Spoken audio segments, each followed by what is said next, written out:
Jack of all trades and master of none. तो मेरा department हर साल कम से कम 4000 इंटर्नशिप्स प्रोवाइड कराता है बच्चों को, चाहे किसी भी कंपनी में काम करने के लिए। अगर पॉजिटिव एटीट्यूड नहीं है और आप डिसिप्लिन में काम नहीं करेंगे, यकीन मानिएगा आप जो है एक अच्छी नौकरी में नहीं वो कर सकता है। आज की डेट पे बच्चों को ये नहीं पता कि बीकॉम ACCA क्या है। सो हेलो गाइज, हम लोग आ गए अपने नेक्स्ट पॉडकास्ट के वीडियो में, और इस वीडियो में मैं कवर करूंगा एक इंडस्ट्रियल पर्सपेक्टिव क्या होना चाहिए किसी भी स्टूडेंट का जो ये यूनिवर्सिटी कंसिडर कर रहा है या फिर कोई भी यूनिवर्सिटी कंसिडर कर रहा है, specially for BTech and MBA student जिनको प्रैक्टिकल एक्सपोजर चाहिए होता है। और आज हमारे साथ हैं डॉक्टर पुष्पेंद्र सर, जो कि आपको गाइड करेंगे। एक प्लेसमेंट हेड होने के नाते क्वांटम यूनिवर्सिटी में स्पेशली आपको समझाया जाएगा कि क्या कौन कौन सी चीज़ें हैं जो कंसिडर की जाती है फॉर अ स्टूडेंट, और कौन कौन सी चीज़ें होती है जिसको ध्यान में रख के आगे बढ़ा जाता है। तो चलिए ये वीडियो शुरू करते हैं फटाफट से। तो सर आपके इंट्रोडक्शन के साथ। मेरा नाम डॉक्टर पुष्पेंद्र सिंह है और मैं यहाँ पे क्वांटम यूनिवर्सिटी में ट्रेनिंग एंड प्लेसमेंट हेड हूँ। और मैं 2012 से जो है क्वांटम यूनिवर्सिटी के साथ काम कर रहा हूँ। अगर देखा जाए तो मेरा जो टोटल एक्सपीरियंस है वो 32 years का है, and it is in the field of education only, with regard to teaching, training and placements only. Okay sir, तो फॉर अ स्टूडेंट जी, अगर मैं बात करता हूँ कि जब कोई बच्चा आता है फर्स्ट ईयर में, जी, चाहे वो बीटेक हो या फिर MBA हो या फिर कोई भी ऐसा कोर्स जहाँ पे प्रैक्टिकल एक्सपोजर चाहिए होता है, तो आपको क्या लगता है किस तरीके से उस बच्चे को सपोर्ट देना चाहिए, या फिर जो बडिंग बच्चे होते हैं ना जिनको चाहिए होता है कि हाँ कुछ करना है, तो उसके लिए सपोर्ट कैसा होना चाहिए? देखिए, सपोर्ट ये रहता है कि पहले तो हम ये एक्सपेक्ट करते हैं कि अगर बच्चा थोड़ा सा जिस बैकग्राउंड में आ रहा है, अगर थोड़ी सी तैयारी करके, फॉर एग्जाम्पल जैसे बीटेक है, बीटेक में बच्चों ने क्या है, 12th में किसी ने कंप्यूटर साइंस भी लिया होता है, आपको पता होगा PCM है, उसके साथ एक एडिशनल सब्जेक्ट है। अगर उसने जैसे कंप्यूटर साइंस लिया है तो वो पाइथन है, C++ है, तो थोड़ा सा प्रोग्रामिंग सीख के आता है। तो उम्मीद ये रहती है कि वो करके आए। दूसरा ये रहता है कि आज की डेट पे एक और चीज़ जो कंपनीज़, चाहे वो बीटेक की हो, वो BBA हो, वो B फार्मा हो, वो MBA में हो, दूसरी चीज़ जो बहुत कॉमन होनी चाहिए, जो हर बच्चे को ध्यान रखना चाहिए, वो होता है उसका कम्युनिकेशन लेवल। मतलब एक बच्चा जो है, फॉर एग्जांपल सपोज मैं बहुत अच्छी हिंदी बोल सकता हूँ, but can I speak a very good English? Now sometimes question comes is that why a BTech student should speak English. Reason क्या होता है कि आप उसका कि भाई काफ़ी प्रोजेक्ट्स जो कंपनीज को मिलते हैं वो प्रोजेक्ट फॉरेन से आ रहे हैं, और वो फॉरेन वाला क्या चाहता है कि डायरेक्ट मैं उस बंदे से बात करूँ जो मेरा प्रोजेक्ट हैंडल कर रहा है, और अगर आपकी इंग्लिश अच्छी नहीं है तो कंपनी आपको नौकरी नहीं देगी।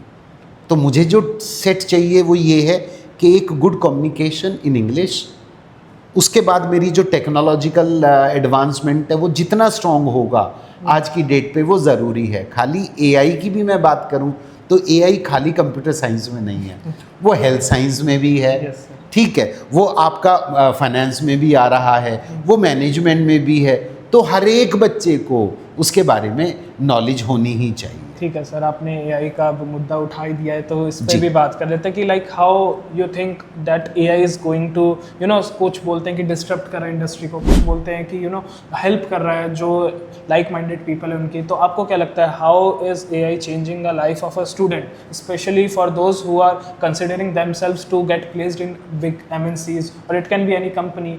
सो what do you think sir? Okay, देखिए, so far as when the companies like in the beginning when this started that we will have computers, आपको देखा होगा कि भाई कंप्यूटर एक साथ अचानक आया, इंडस्ट्री में था, तो ये लगा कि यार अब कंप्यूटर आ गया तो अब लोगों को नौकरी चली जाएंगी। लेकिन हुआ ये कि अगर नौकरी 10 लाख लोगों की गई तो कंप्यूटर ने 18 लाख लोगों को नौकरी दे दी। AI भी वही कर रहा है। देखिए, AI क्या है, टूल्स डेवलप करना है, उसको डेवलप कौन करेगा? उस टूल्स को भी डेवलप करने के लिए लोगों की ज़रूरत है, ठीक है। मैं AI के जरिए भी कुछ टूल कर रहा हूँ, लेकिन उसकी प्रोग्रामिंग कौन कर रहा है? उसकी प्रोग्रामिंग लोगों को करनी है। पहले जो एवरेज पैकेज अगर आपका 4 लाख 4.5 लाख आता था, आज वही एवरेज पैकेज आपका 6.5 से 7 लाख रुपए हो गया है। कंपनी 3 लाख रुपए की भी आ रही है, कंपनी आपके पास 50 लाख रुपए की भी आ रही है, लेकिन जो 50 लाख वाली है उसको प्रोग्रामिंग बहुत स्ट्रांग चाहिए, उसको AI का टूल जनरेट करना है। वो 1-2 दिन में नहीं होता है, बहुत एक लंबा टाइम चाहिए होता है, लेकिन जब एक बार डेवलप कर देता है तो उसको एक बहुत अच्छा जॉब मिल जाता है। हाँ, नंबर जो है वो प्लेसमेंट वाइज कम हुआ है, लेकिन एंटरप्रेन्योरशिप जो लोगों ने अपना काम शुरू कर दिया है वो नंबर कहीं ज़्यादा बढ़ गया है। तो आप अब मालिक होकर के काम कर रहे हैं, ना कि कहीं नौकर होकर के काम कर रहे हैं। Okay, nice nice sir. अगर मैं बात कर लूँ सर कि प्रैक्टिकल एक्सपोजर की हमने बात की, अगर मैं बात करूँ स्पेशली इंडस्ट्री विजिट की, लाइक कि कैसे इंडस्ट्री में काम होता है, तो उस लेवल का एक्सपीरियंस या फिर बच्चों को क्या वो कितने लेवल तक सीखना चाहिए? देखिए, वो आपका सवाल बहुत अच्छा है। आज की डेट पे हम क्या करते हैं, अकेडमिया का जो है ना, वो अकेडमिया और जो आपका कॉरपोरेट है, इंटरफेस होना चाहिए। इसका मतलब हुआ कि जब तक कंपनी वाले यहाँ आके उनको नहीं बताएंगे कि क्या करना है क्या नहीं करना है, ठीक है। दूसरी चीज़, जब तक बच्चा कंपनी में जाके काम करते हुए लोगों को नहीं देखेगा, जब तक काम नहीं करेगा, तब तक वो समझ ही नहीं पाएगा। अब ये काम कैसे करता है? अब ये काम ऐसे करता है कि हर सेमेस्टर में मेरा डिपार्टमेंट जो ट्रेनिंग एंड प्लेसमेंट है, वो ये इंश्योर करता है कि हर बच्चे को कम से कम एक इंडस्ट्रियल विजिट मिलनी चाहिए। जैसे फॉर एग्जांपल आज आईटीसी में चले गए हैं, कल टपरवेयर में जा रहे हैं, परसों वी गार्ड में जा रहे हैं, असाई में जाएंगे, कभी एक्साइड में जा रहे हैं, उसके बाद कभी गोदरेज बॉयज़ में जा रहे हैं। कुल मिला के 100 से ज़्यादा कंपनीज़ हैं, ठीक है। अब एक में जाएंगे, वो देखेंगे कि भाई कैसे काम होता है। दूसरा, उन्हीं के HR head, marketing head, directors, plant head आकर के बताते हैं कि भाई हमारी कंपनी ऐसे काम करती है, ये कंपटीशन है, ये इन चीज़ों का हमें ध्यान रखना बहुत ज़रूरी है। अब ये एक तो हो गया कि मैं एक दिन गया, लेकिन इससे ज़्यादा लोगों को क्या चाहिए? अब न्यू एजुकेशन पॉलिसी कहती है, जैसे देखिए बीटेक 4 साल का है, वो कहती है कि आपको पहले साल के बाद भी इंटर्नशिप करानी है, दूसरे साल के बाद भी करानी है, तीसरे साल के बाद भी करानी है, ताकि चौथे साल में बच्चे की प्लेसमेंट अच्छी हो। तो मेरा डिपार्टमेंट हर साल कम से कम 4000 इंटर्नशिप्स प्रोवाइड कराता है बच्चों को, चाहे वो आईटी में हो, चाहे वो होटल मैनेजमेंट में हो, ठीक है, चाहे वो आपका बीबीए में हो, बीकॉम में हो, वो एमबीए में हो। हर एक के लिए ये कंपलसरी है कि वो 1.5 से 2 महीने की इंटर्नशिप हर साल करे। उसका फ़ायदा ये होता है कि कंपनी में जाने से पहले उसको ये समझ में आ जाता है कि क्या करना है और क्या नहीं करना है, ठीक है। तो ये चीज़ें कहाँ होती है? प्रैक्टिकल एक्सपोजर है, बच्चे को फिर आगे कभी भी दिक्कत नहीं आती। और ये हमारी जो टीम है वो करती है। और मेरी टीम में खाली ऐसा नहीं है कि मैं देखता हूँ या मेरे साथ जो मेरे कुछ लोग हैं, 4-5 लोग हैं, वो देखते नहीं। हमारा लगभग 50 स्टूडेंट्स हैं, जिनको हम CRC कॉरपोरेट रिसोर्स सेंटर है, वो क्या रहता है, वो 50 स्टूडेंट्स हैं। ये स्टूडेंट कंपनी से बात करते हैं, कंपनी के HR को प्लेसमेंट के लिए भी बुलाते हैं, इंडस्ट्रियल विजिट की बात करते हैं, ठीक है। तो ये क्या होता है, ये एक ट्रेनिंग है। This is a kind of training which we are providing to our student, so that is they know how to manage. Okay sir, आ जाता है नेक्स्ट क्वेश्चन में कि जैसे स्टूडेंट्स ही मोस्टली ये वीडियोस देख रहे हैं जी, तो क्या एक राइट माइंडसेट होना चाहिए किसी भी बच्चे का किसी भी यूनिवर्सिटी में जाने से पहले? नॉट ओनली दिस, अगर कोई बाहर की भी यूनिवर्सिटी जा रहा है तो उसका क्या उसको सोच के जाना चाहिए कि अच्छा मैं बीटेक कोर्स अगर परस्यू कर रहा हूँ तो मैं क्या सोच के जाऊँ कि मैं एक्सपेक्टेशन कुछ यूनिवर्सिटी से रखूँ या नहीं रखूँ, या फिर मैं कौन कौन से ऐसे स्किल्स पे पहले से ही काम करने लग जाऊँ, क्योंकि 12th के बाद कुछ टाइम का गैप मिलता है जी, बिल्कुल। रिजल्ट आने से पहले और ऑल्सो लाइक इनरोलिंग से पहले यूनिवर्सिटीज़ में। तो उस टाइम फ्रेम में, क्योंकि अभी बच्चों का रिजल्ट भी आने वाला, तो अगर जो बच्चे 12th के देखेंगे तो उनके लिए आप क्या कहेंगे कि इस पर्टिकुलर टाइम में आपको क्या करना चाहिए? ओके, देखिए एक चीज़ तो क्या होती है कि मान लीजिए मैंने बिल्कुल डिसाइड किया है कि मेरे को, मान लीजिए मैंने 12th किया और मैंने डिसाइड किया कि मुझे बीबीए में जाना है, ठीक है। तो बीबीए का एक सेट क्या होता है, वहाँ पे हमारा केस एनालिसिस बेस्ड होती है, जितनी भी क्लासेस हैं वहाँ पे मेरे को न्यूज़पेपर इंग्लिश का बहुत अच्छा पढ़ना चाहिए। क्यों? क्योंकि वो बिजनेस ओरिएंटेशन है। उसको ये पता रहेगा कि आज आईटी अच्छा चल रहा है या आज फार्मा अच्छा चल रहा है, फॉर एग्जांपल ये और भी कोई फील्ड है उसमें अच्छा चल रहा है, मार्केटिंग में अच्छा चल रहा है, मार्केटिंग में कौन सी रूरल मार्केटिंग अच्छी होगी या डिजिटल मार्केटिंग अच्छी होगी। मान लीजिए मैं फिनटेक की बात करूँ, कॉमर्स वाले बच्चे को ये नहीं पता कि फिनटेक क्या है, फाइनेंशियल टेक्नोलॉजी की, यानी कि फाइनेंस में भी टेक्नोलॉजी यूज़ हो रहा है। आज की डेट पे बच्चों को ये नहीं पता कि बीकॉम ACCA क्या है, association of chartered certified accountants है, ये कहाँ से बेस्ड है, यूके से बेस्ड है। अगर आप क्वांटम में बीकॉम ACCA कर रहे हैं, जो हमने इंट्रोड्यूस किया है, यानी कि आपका बहुत एडवांस्ड अकाउंटिंग, टैक्सेशन, GST, और खाली इंडिया के लिए नहीं, आप इंटरनेशनल लेवल पे भी अपने सर्टिफिकेट से ये है जो है एक अच्छी नौकरी, एक अच्छी जॉब वो कर सकते हो। तो इस 3 महीने में जो उनको गैप मिला है, मैं अपनी कम्युनिकेशन अच्छी करूं, मैं ये देखूं कि इस डोमेन में क्या क्या रिक्वायरमेंट है, और ये सारी तैयारी अगर मैं पहले कर दूं तो मेरे को बाद में दिक्कत आने वाली नहीं होती है। तो ये चीज़ मुझे लेके चलनी है। सिमिलर वे कंप्यूटर एप्लीकेशन या कंप्यूटर साइंस वाला है, तो आज वो कहता है कि सर आपको प्रोग्रामिंग आनी चाहिए, तो मैं क्या है, मुझे डीएसए पे काम करना है, प्रोग्रामिंग के पे करना है, साइबर सिक्योरिटी में काम करना है, तो कौन कौन से टूल मुझे जानने चाहिए, ये वाले टूल जो है मैं उसी पे काम कर लूँ। समस्या ये है, बच्चा कहता है कि सर मुझे नहीं पता है, तो मैं ये कहता हूँ आप काउंसलर से बात कर लीजिए, काउंसलर आपको गाइड करेगा कि भाई ये कैसे होना चाहिए। और एक और मैं बताऊँ आपको कि जहाँ भी यूनिवर्सिटी में आप जा रहे हैं एक बार विजिट ज़रूर करिए एडमिशन के लिए, कि ऐसा तो नहीं है कि भाई कहीं मैं जा रहा हूँ क्या वो सही है, जो चीज़ बताई जा रही है वो मिल रही है या नहीं मिल रही है।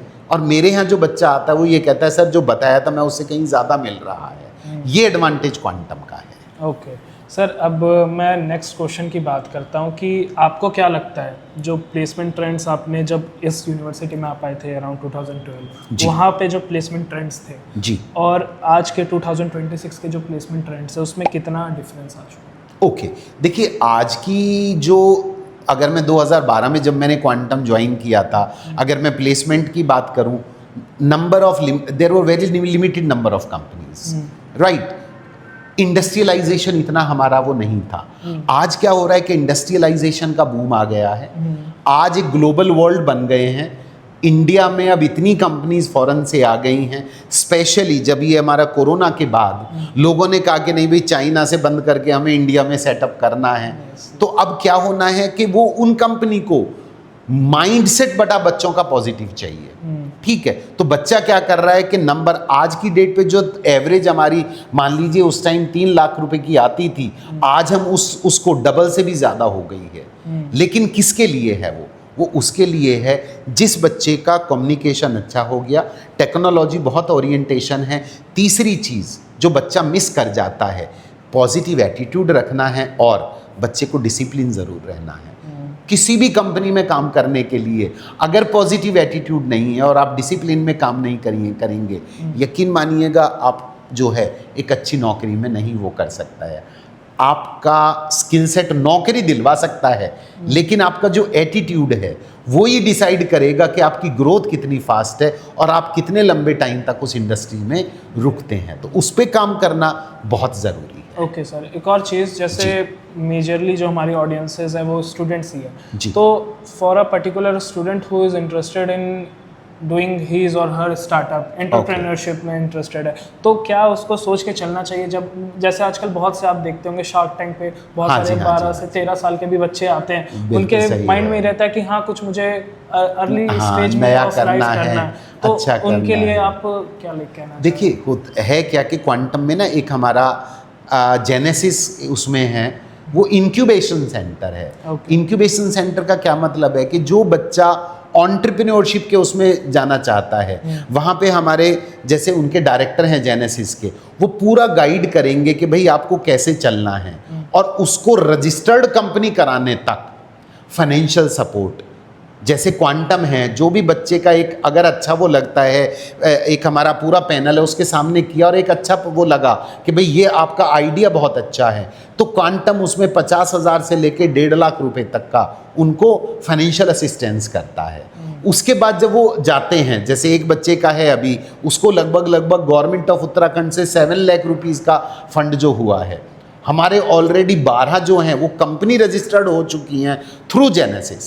अच्छा, ठीक है, लेकिन बच्चे को मेहनत लगातार करनी है, और जो रिस्क फैक्टर है वो हमारे वो बताते हैं कि भाई ये आएगा, लेकिन डरना उसमें नहीं है। और एक टाइम ऐसा आता है जब बच्चा कहता है कि सर आज मैं काम कर रहा हूँ, और मैं बल्कि बच्चों को, यही बच्चे हैं जो कहते हैं कि सर हमें क्वांटम से प्लेसमेंट भी करनी है क्योंकि हमने क्वांटम ने हमें हेल्प किया था। तो वो सारा जो एक बेस है वो क्वांटम उनको प्रोवाइड करा करके देता है। Okay sir, great. अब एक और चीज़ सर जो स्टूडेंट के लिए एक बड़ा फैक्टर प्ले करता है, जो कि है कंसिस्टेंसी। कोई भी चीज़ हो गई, चाहे वो बिजनेस हो गई, एंटरप्रेन्योरशिप हो गई, स्टडीज़ हो गई, चाहे वो प्लेसमेंट की प्रिपरेशन क्यों ना हो गई, उस चीज़ के लिए आप क्या बच्चों को सजेस्ट करेंगे, जो भी टाइम पीरियड होता है यूजी कोर्सेज़ के लिए या फिर पीजी कोर्सेज़ के लिए भी, जो बच्चा एमबीए के लिए आता है चाहे बीटेक के लिए आता है, तो उस पर्टिकुलर 4 इयर्स में या फिर 2 इयर्स में उसको कितना ध्यान देना चाहिए अपनी स्टडीज़ पे, कितना ध्यान देना चाहिए प्रैक्टिकल लर्निंग पे, और कितना ध्यान देना चाहिए एक्स्ट्रा करिकुलर एक्टिविटीज़ पे? ओके, देखिए जितनी भी जो पढ़ाई का है, एक तो ये पक्का है कि उसमें कोई अल्टरनेटिव नहीं है।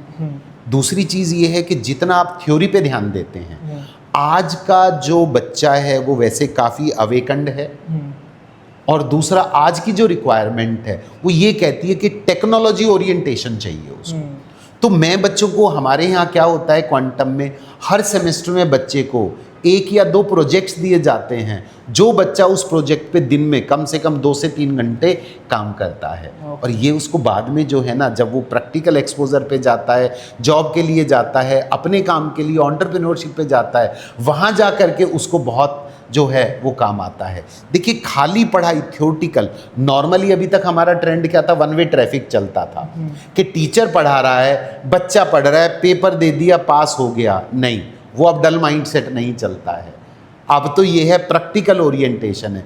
मेरे यहाँ हर उसमें बच्चे को सर्टिफिकेशन प्रोग्राम करना है, जिसमें कंपनी से जो लोग आकर के उनको ट्रेनिंग देते हैं, चाहे वो आपकी ओरेकल की हो, चाहे वो आपकी आर्टिफिशियल इंटेलिजेंस हो, चाहे आपकी डिजिटल लेटर से मार्केटिंग हो, चाहे वो आपका ये है कि फार्मेसी में क्वालिटी असिस्टेंस कैसे है, क्वालिटी चेक कैसे है। ये सारे काम आजकल क्या है, सर्टिफिकेशन के थ्रू होते हैं और प्रैक्टिकल मोड में आपके पास होते हैं। तो ये माइंडसेट बच्चे को रखना है और उसको लगातार एक जो है ना वो गोल अपना ध्यान बनाना है और उस गोल पे ध्यान रखना है, और टीचर उसको उसी चीज़ के लिए हेल्प करता है। Okay sir, okay, great.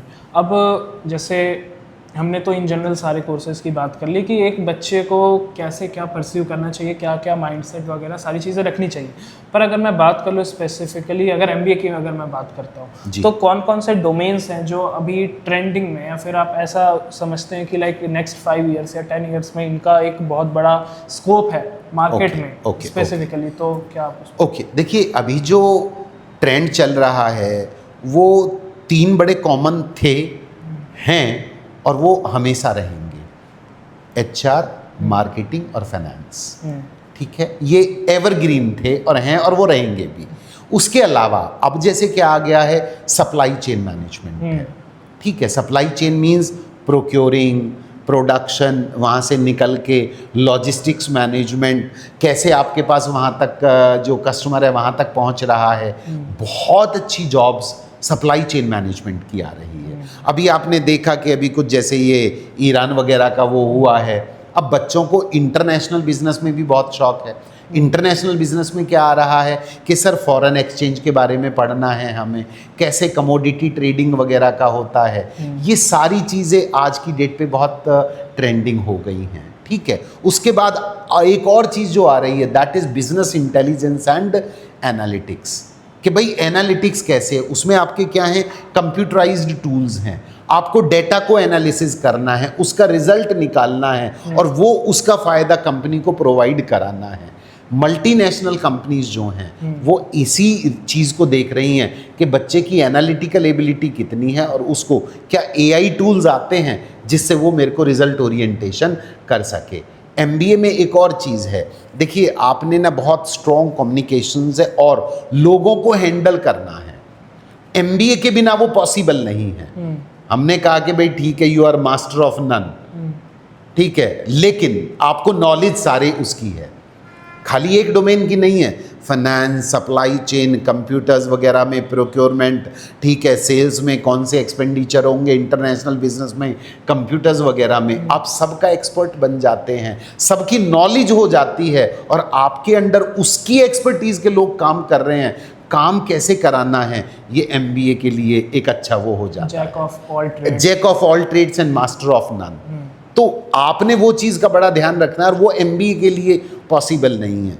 मैंने जो स्टडीज़ की हैं, एनालाइज किया है, इवन लाइक अगर आप देखेंगे ना, जो IIT से BTech वगैरह कर रहे हैं, उनमें भी लगभग 30 to 40% जो स्टूडेंट है ना, वो MBA की तरफ रुझान है उसका, क्योंकि वो आपको एज क्या देता है, मैनेजमेंट का एज देता है, जहाँ आप डिसीज़न मेकर हैं। ठीक है, तो ये डिसीजन मेकिंग आपको एज कहाँ से मिलता है? जब आप एक MBA का प्रोग्राम करते हैं। ओके सर, अगर मान लो कोई बच्चा है जिसको एक साथ दो सब्जेक्ट में इंटरेस्ट है या 3 सब्जेक्ट में इंटरेस्ट है, ओके, तो जैसे मान लो मुझे साथ में बिजनेस एनालिटिक्स भी करना है, मार्केटिंग, डिजिटल मार्केटिंग में भी मुझे इंटरेस्ट है, या फिर मुझे साथ में मुझे ये भी लग रहा है कि अच्छा इंटरनेशनल बिजनेस भी अभी बूम पे है, तो उसको भी मुझे चाहता हूँ कि मैं अपने CV पे उसको भी रिप्रेजेंट करूँ इन सम वेज, तो वो कैसे पॉसिबल है? देखिए उसमें क्या है, अभी जैसे क्वांटम यूनिवर्सिटी में हम क्या करते हैं, हम एक डुअल स्पेशलाइजेशन देते हैं, यानी कि एक बच्चा 2 स्पेशलाइजेशन पढ़ लेगा। फॉर एग्जाम्पल गर्ल्स क्या प्रेफर कर रही हैं, फर्स्ट प्रायोरिटी उनकी HR की हो गई है, सेकंड उन्होंने कहा सर मेरा BCom था तो मैं फाइनेंस लेना है। मान लीजिए कुछ बच्चों को गर्ल्स का इंटरेस्ट है कि सर चलो I am interested in marketing but वो मेरी that is my second option, but 2 options are there. ना व्हाट एडवांटेज यू हैव, आपका एडवांटेज ये है HR की कंपनी आएगी तो भी आप प्लेसेबल हैं, अगर मार्केटिंग की आएगी तो भी प्लेसेबल है। अब थर्ड बात आपने बहुत अच्छी की है, आपने कहा सर मेरा interest business intelligence and analytics में भी है, तो आप क्या करें उसके लिए क्वांटम यूनिवर्सिटी में 17 सर्टिफिकेशन हार्वर्ड बिजनेस पब्लिशिंग के जो हैं और ग्रैंड थॉर्टन के हैं, तो 12 तो यही हैं हमारे, जो हमारा उनसे जो टाई अप है कि ये 12 सर्टिफिकेशन वो कराएंगे और 5 जो है वो हम सेपरेट कराते हैं। तो उस सर्टिफिकेशन में बिजनेस इंटेलिजेंस एंड एनालिटिक्स का भी है, और ये वो सर्टिफिकेशन है जिनका आपके पास ऑथेंटिकेशन है कि मेरे पास सर्टिफिकेट है, आप अपने CV में लिखेंगे तो आप जो है वो तीनों में से किसी भी जॉब में जाना चाहेंगे तो वो आपके लिए बहुत आसान हो जाएगा। Okay sir, okay. सो अगर कोई बच्चा ये वीडियो देख रहा है तो आप उसको लाइक एंड हो चुका है काइंड ऑफ की चीज़ें अब लास्ट में आ चुके हैं हम लोग पॉडकास्ट के, तो उसको आप क्या एक लास्ट मैसेज फॉर अस? देखिए एक बड़ी चीज़ क्लियर है, एक माइंडसेट पॉजिटिव लेके चलना। ऐसा कोई वो नहीं रहता है कि सर मेरे बस का नहीं है। अगर आप ये सोचते हैं कि मैं नहीं कर पाऊंगा तो यकीन मानिएगा आप कर भी सकते हैं बट कर नहीं पाएंगे। क्यों? क्योंकि मैंने माइंडसेट बनाया है। तो मेरा पहली चीज़ जो है पॉजिटिव माइंडसेट है। दूसरी चीज़ है, मैंने बहुत बच्चे देखे हैं दे से कि सर हमारा बैकग्राउंड इंग्लिश कम्युनिकेशन का नहीं था। मैं ये कहता हूँ बहुत आसान है इंग्लिश कम्युनिकेशन। कैसे आसान होती है? एक ही तरीका है कि आप अपने दोस्तों से ना आज प्लान करिए कि मेरे पास 2 महीने हैं, try to speak to them in English, and then what will happen is you will see within 2 months time your English is going to be improved and you will be very confident, right? And whenever you go to anyone to speak you will be having a confidence that yes I can speak to him or her. और update करने के लिए मैं हर बच्चे को suggest करता हूँ कि एक दफ़ा आप न्यूज़पेपर ज़रूर डेली पढ़िएगा। 1 घंटा पढ़िए, 2 घंटा पढ़िए। अगर आप बिज़नेस मैनेजमेंट में इंटरेस्टेड है तो बिज़नेस न्यूज़पेपर्स पढ़िए, और अगर आप किसी और कोर्स में हैं तो उसकी जो न्यूज़ है वो पढ़िए। आप अपडेट भी होंगे, कम्युनिकेशन भी इम्प्रूव होगी और आपको एक कॉन्फिडेंस भी, रादर एक और चीज़ मिलेगी कि आज की डेट पे संसार में क्या चीज़ चल रही है। बढ़िया सर, बढ़िया। सो इसी के साथ आई होप कि आपको ये सारी चीज़ें समझ आई होगी। हमने एक जनरल पर्सपेक्टिव से एक स्टूडेंट के लिए बात की जो यूनिवर्सिटीज़ में इनरोल करते हैं, चाहे वो कोई भी हो गया, चाहे कोई एक लड़की हो गई जो अभी 12th पास किया जिसने, चाहे एक लड़का हो गया जो अभी ग्रेजुएशन पास करके वो देख रहा है कि मैं MBA करूँ, MCA करूँ, या फिर उसके पर्टिकुलर डिपार्टमेंट में जो चीज़ें हैं वो उसको एक्सप्लोर करना चाहता है। तो मैंने आपको ट्राई किया कि एक स्टूडेंट पर्सपेक्टिव से सारी चीज़ें पॉसिबल करके, सारी चीज़ें कम्युनिकेट करके कैसे आपको समझाया जाए। तो इसी के साथ हम आ गए वीडियो के एंड में। नेक्स्ट एपिसोड में मैं किसी और प्लेसमेंट हेड के साथ मिलूंगा, किसी और टीचर के साथ मिलूंगा, और अच्छी इंटरेक्शन के साथ मिलूंगा, स्टूडेंट के साथ मिलूंगा, ताकि आपको समझ आए जो भी यूनिवर्सिटी आप देख रहे हो, not only this, also in Dehradun या फिर दिल्ली या फिर कोई भी इंडिया के पैन इंडिया के आप यूनिवर्सिटीज़ देख रहे हो और आप चाहते हो कि वहाँ की इनसाइट्स आपको मिले, तो मेक श्योर टू चैनल को सब्सक्राइब करना, वहाँ पे आप हिट लाइक बटन और ऑल्सो बेल आइकन को प्रेस कर देना ताकि आपको नोटिफिकेशन जाए। और इसी के साथ हम वीडियो का एंड करते हैं। Sir thank you so much. Thank